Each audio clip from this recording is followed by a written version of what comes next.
on the road, if that is the case. We did say 10:15. Oh, beautiful. Very good morning to you. Good Morning, morning, sir. sir.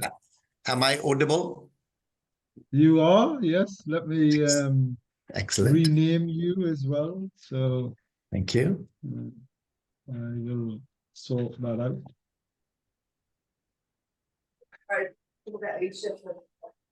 So delighted to have you here. I appreciate that since last Friday, you've become even more popular than you ever were previously.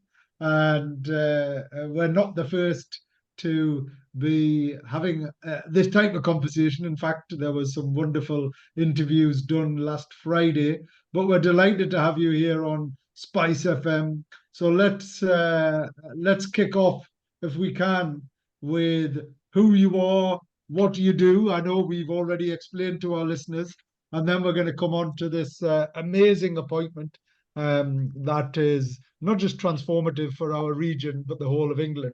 So just for our listeners and viewers, Meenu, please kindly introduce yourself. Firstly, thank you very much, Ammar, for having me on your show. Very good morning to you. And it's equally delightful to connect with you. I am Meeni Malhotra, represent the Molhotra Group PLC Newcastle. And it's been an absolute privilege. As you are aware, on last Friday, I have been appointed Honorary Consul by Government of India to be representing Newcastle in the Northeast region. Actually, you are the first honorary consul for the whole of England, right? That is correct. I am the first one in the history of independent India. It is for the very first time that Government of India has made this appointment. And it's a wonderful appointment. Congratulations, well done, well deserved. I have my long-term friend Jalf here as well, who's it looks as if he is sat in the library. Jalf. Well, something on those lines, yes. Hi, Jalf. Very good morning. Yes, Good it's a morning. wonderful appointment. I feel honored and privileged, and it is a very important appointment, which puts on me a huge amount of responsibility to the community at large. So I'm delighted. Meenu, for our listeners, are you able to explain to us what the role is and what we can expect and how the community is going to benefit from your role and how the region is going to benefit? Well, I think the role entails multiple aspects in terms of how community as a whole can benefit, how Asian community can benefit, and I will just endeavor to explain to you a few elements of that on that front. So previously, the northeast of England, in my opinion, was somewhat not in the focus of Government of India, because we had a High Commission, which is some over 300 miles away from Newcastle. That is our Indian Embassy in London. And then we have Consul General's office in Birmingham, which is 220 miles away. So in my opinion, having the first-hand experience, all of the population from this part of the world had to travel to these offices to get their, for instance, forms attested, to get their land deeds attested. Sometimes there is a need, the passport is needed in an emergency, they have to travel, and many, many other aspects which are to deal with having relatives back home or having properties back home which they needed to sell or acquire. People have to travel there. So that's one. Secondly, we northeast of England, Indian community is somewhat, I would say, is in fringe groups. For instance, we have a Hindu temple. We have then various communities. As you know, we are one country, Republic of India. There is what I hear is a Gujarati, there is Bengali community, there is Punjabi community.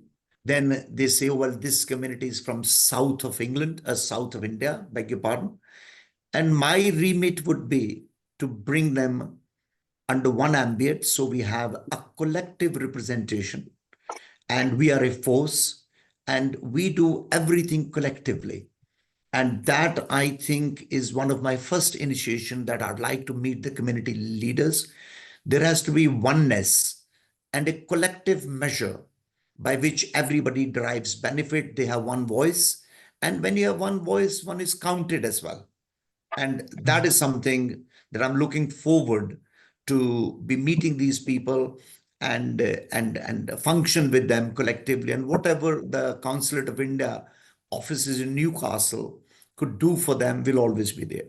Then the other aspect is we have quite a large number of student population in Newcastle.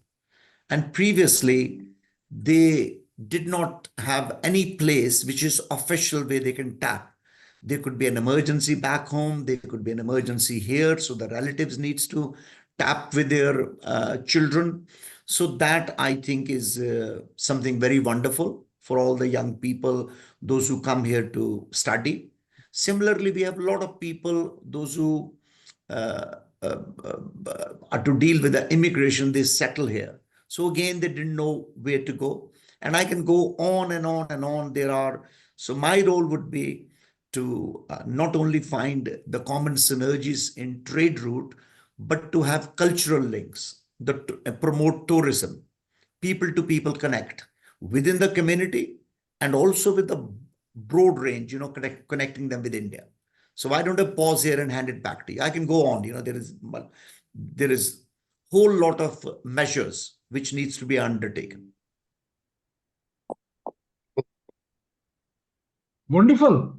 And I think the fact that your priority, Minuji, is very much around community cohesion, pulling people together is really wonderful to hear.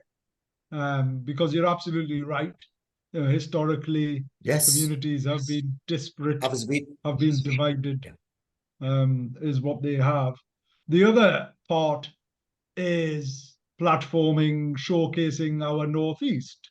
Your observation around the distance to travel to either the council in Birmingham or London is always a barrier. And having not only you here, but actually having a physical place where people can come to and visit. Talk a little bit more about the India House that's been established. Yeah. The newly established offices at India House, as you are aware, is a landmark building on Shields Road. And this basically is a platform for people that they can personally visit on a need basis. They can connect with my staff and we can direct them to various needs and aspects they have. And I think the other benefit of this position is that we have not got any official celebration of our Republic Day or the Independence Day and the flag hoisting. Again, the aim and idea would be to have the civic authorities, the policing, the fire ambulances, the civic bodies, the politicians. So we have the flag hoisting officially done at the civic center. And then you see people would want to celebrate further in the evening by way of, various dinners, by way of various celebrations it should be done. And again, we have many festivals. For instance, one thing I've always envied, Ammar, in Liverpool, our community at Leicester celebrates Diwali beautifully. Yeah. They have a road Right. there. The name is Yeah. alluding where they have lights for a week, and the Right. whole community spirit is there. It is not just for the Asian community or Indian community. It's a festival of light, and it is very popular in all parts of the world, whether we are in Middle East, whether we are in America, whether we are in England, whether we are in India. It is a festival which is celebrated. I've always envied, why can our community cannot do something like that in this town? For instance, we have Northumberland Street, we have Grey Yeah. Street, some of the Yeah. most beautiful streets in the country. And my Yeah. aim would be to encourage the civic leaders, the community, that we have the lights for I'm somebody who's behind celebrating Christmas, and for the last best part of 5 to 7 years, we promote Anik lights. So we'd like the Diwali lights to be erected in the Northumberland Street and the Grey Street, and there should be there should be a fair, which you must have noticed around the monument. People can have various experience of food, exchange of culture, and I think exchange of culture between the community is a very, very important aspect of life, which out of this stems everything. So people have a better understanding, therefore people are more tolerant. So one thing leads to another, it's all weaved in. And that is something else, I'd like to use my best endeavors, work hard, and I'm sure when the will is there. And again, Ammar, I'll need leaders like yourself from communities. And this office is not only about Indian community. Of course, we'll be looking after our diaspora, but it is having to make the bridge, because in England and in Northeast, we can be very proud. We have harmony amongst all communities, whether they are Bangladesh community, Pakistan community, or our communities, from India, various parts of India. And then the other aspect that I also want to promote is, I would like to have an opportunity to meet with the Sikh leaders. We have half a dozen gurdwaras around Tyne and Wear, which I'd like to meet with the leaders and see how we can bring them on the same platform. And that is a very vibrant community. By the way, I come from Punjab, and my upbringing and majority of my friends during my school and college days my dear friends have been from the villages, from the Sikh Punjabi families. They are they are very hardworking. Yeah. Sorry, I'm getting echo. I'm getting. I've started to get the echo back from your studio of my Are own you? voice. But it's better now. Yeah, it's Okay. better now. So they are very progressive community in our region, and most of them are my friends. And I'd like to get involved with that as well, to see how best we can serve them, how best the consulate office can serve. And the main thing is, I think you will concur with me that we are quite a close-knit ethnic community from all walks of life. The idea is to strengthen it more. For instance, it'll be a great privilege if I can do anything for mosque, for church. Why not? The idea is to have the oneness in the whole community. And and India, we have a saying that we believe that world is one. So we are all citizens of one world, and the idea is to be more vocal in the community, taking this message over of brotherhood, of peace and prosperity, is how I see it. Beautiful. Beautiful. Let me just delve into some of the points that you made there, which, as a business person, as Jaff, as a leading restaurateur, around policy, right? So as I understand it, we'll be able to lobby through you some policy type changes, raise the profile of issues regarding, I mean, Jaff, you can explain the problems you've had with bringing experts. So some of the world-class chefs are in India, right? And one of the most painful things over the last few years is the issue with sort of bringing world-class chefs because they're in desperate need here. I'm just getting into a little bit more detail, but I mean, Jeff, from your business perspective and your perspective of having gone to India and explored the heritage and history and the authenticity of food, because not only are we one world, but one thing that we're incredibly great at doing is cooking, and we've had this skill, forever. From the Indus Valley days to where we are now, and the varying levels of that. But Jeff, from a business perspective, and hearing Minuji talk about community cohesion, bringing all of the South Asian communities together is a wonderful thing and a great opportunity. Oh, absolutely. I think the fact that we may have someone that we could go and turn to and share our problems with at a level where they might be able to make impact would be very important. As you say, there's the immigration rules and laws have been so difficult over the years. When you really want to bring in talented specialists, there seems to be so many hurdles that you have to go through, and there doesn't seem to be sensibility when you want to go and speak to individuals, because they don't understand things from their grassroots level.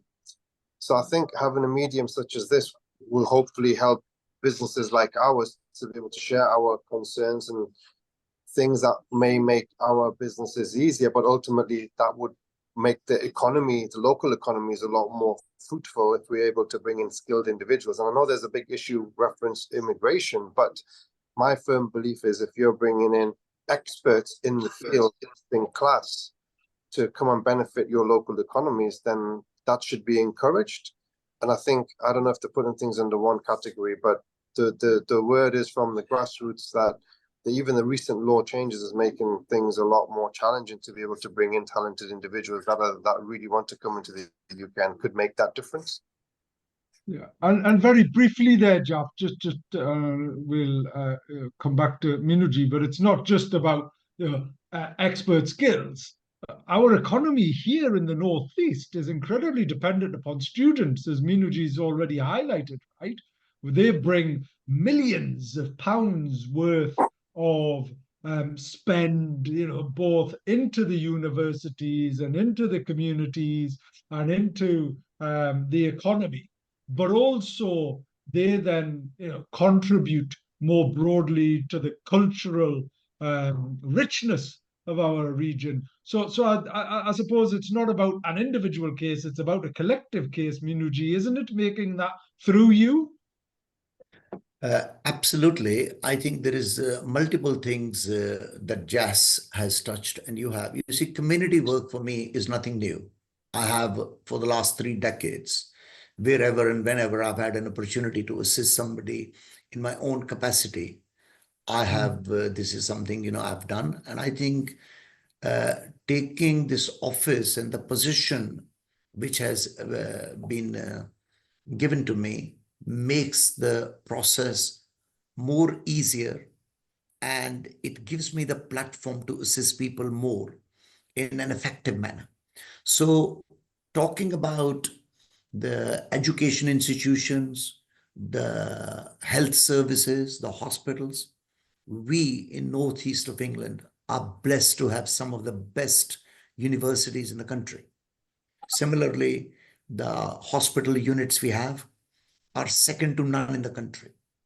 And I have over the years attended many, many community meetings under Chatham House rules. And I have always posed one question to the business leaders, to the educationists, to the bosses of health services, that Northeast, if you look at the workforce, and I'm blessed to have 1,600 people in the Malhotra group. We are a family of 1,600 strong workforce. And if you look at the aptitude and the attitude of people in Newcastle and northeast of England, it is wonderful. They just get on and do it. You know, they're a hardworking community. But you see, the saddest part of our region is that we educate so many youngsters in the universities, and we sometimes train people in the health sector, and you touched upon the leisure sector, which is food and the restaurants. But hence, we are not able to retain the skill of our people, the personnel post their training and education in northeast of England. That really, Ammar, needs to be looked by the business leaders, by the government officials, by the civic authorities. There has to be a policy change. You touched upon it, you know, and I think through my office, whatever that I can promote, whatever I can do, I think we need to get more vocal that that we are able to retain more and more people that we train in northeast of England is one. Secondly, what Jas touched upon, his immigration. Immigration has been a sensitive subject for the previous government. And I don't think there is a clarity or there is going to be a quick short-term resolution to it. And part of the problems that Jess has touched upon, all small SMEs and the large organization face, is that there is a lot of red tape if you want to bring a personnel from not just India, any personnel. There is a short supply, call it a restaurant trade, call it a care trade, call it, you know, any business, especially in the leisure industries. People are struggling. They don't know who to turn to, where to go. And it's quite complicated at the minute, but give it time. It is my hope, wish and prayer that government gets handle to it. And whatever as community we could do to assist, we are always there. But currently, the policies of the Home Office are made stringent because as Britain being a small country, we cannot afford the influx and a large number of immigration, you know, into this country. But at the same time, the fine balance is, you know, very finely poised. At the same time, businesses are suffering, just like yourself and many, many others, that people, when they want to encourage or bring somebody, it is not easy at the minute. And it is a minefield, maybe not on this interview. One of these days, you know, you come to my office or we can, in whatever I can do to assist you based on my own first-hand experience, I'll be able to assist and guide you or anybody else in the community. Wonderful. No, thank you ever so much. You're right. It is a minefield. It is something, and the point to make is certainly I believe I'm speaking on behalf of all of us. You know, when we talk about immigration, we're talking about controlled immigration. We're talking about You had needs-based frozen there for a few immigration. seconds. I don't know what you said. Okay. Sorry, Um, Ammar, screen was no, frozen no, for no a problem. few seconds. Yeah. No problem. Minuji, it was simply that your point around immigration is a minefield. It is a very touchy subject, but all of us would agree when we talk about migration, we talk about controlled migration. We talked about, you know, sort of needs-based migration that has helped our country grow, and each and every one of us feel this is our country that we've contributed to quite significantly. And actually, one of the things that you've kindly supported is our Inclusion by Default campaign, which coincidentally started earlier this year and superseded all of the challenges that were experienced over the last couple of months, and you know is addressing some of that. So some of the things that you've mentioned about celebrating Christmas, about celebrating the rich history and heritage of our region, you know, the industrial elements of that. I don't think any of us would want to lose any of that, whilst celebrating the differing cultures and individuals. So let's just move on to Meenuji, just because I'm conscious of your time. Of course, we only had you for a short period. Let's discuss the potential to help India achieve its Ammar, in case I'm, yeah. Sorry, 7 the screen trillion. had frozen again. Yeah. Yeah. There's a connection between you and us. I think is there's a bit of a lag there. But Meenuji, just briefly touch upon the potential for us to help India achieve its 7 trillion economy goal by 2030, right? So there's big opportunities here, isn't there? I think opportunity is vast for northeast of England. And you touched upon our heritage in northeast of England, our past. You see, it would be elusive. Yes, it needs to be celebrated. We should be very proud of it. We are proud of it. But at the same time, one cannot be living in the past glory.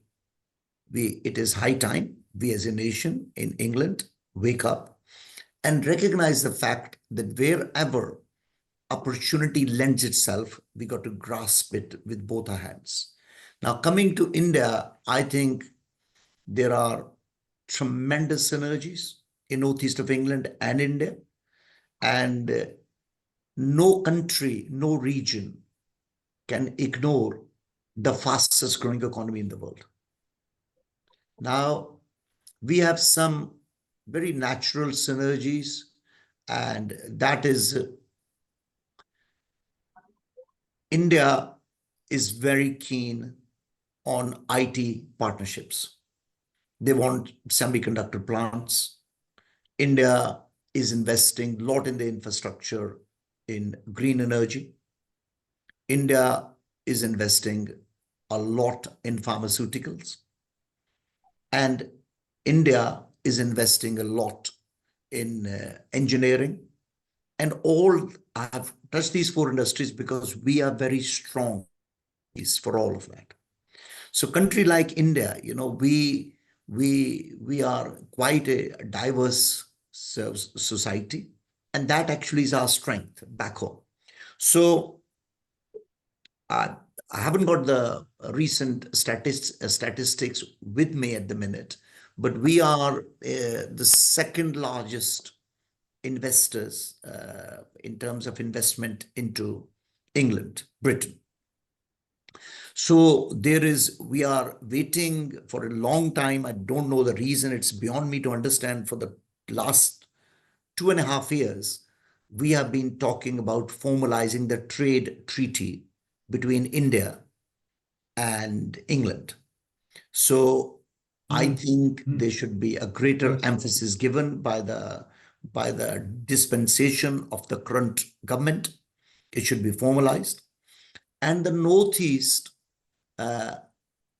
it lends huge opportunities for Northeast, because you see, India has got the numbers, India has got the population, and Indian companies are very keen to invest in England as well. It is not just a one-way traffic that we are investing there. They're very keen to invest. The brands which are household names internationally are suffering in our part of the world. And that is where I see the biggest opportunity. That if the brand is there, let's say, this is just a hypothetical example, we have an engineering brand, take ABC, and they haven't got the volume in Europe. And so, but India has the volume, but they don't have the brand.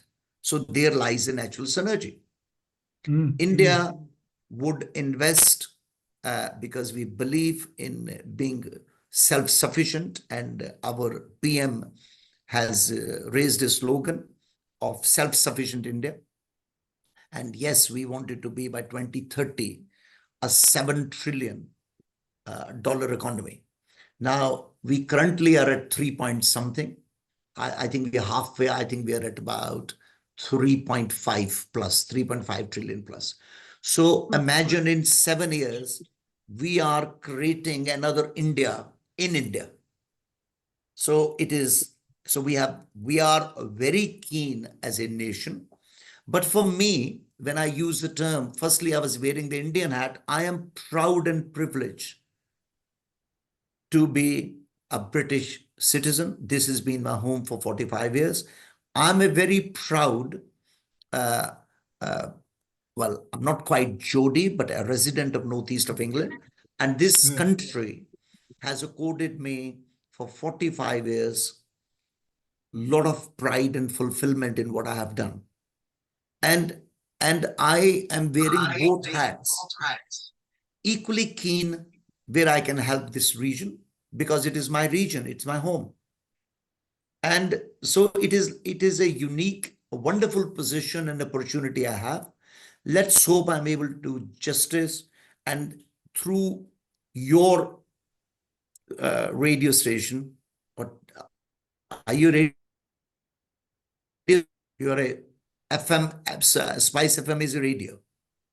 Through your Yes. medium, I would like to convey, not limited to any community, caste or creed, but to the whole Northeast, wherever they feel that I'm able to be a bridge between, connecting them with the government, connecting them with the organization, it'll be my absolute delight and privilege.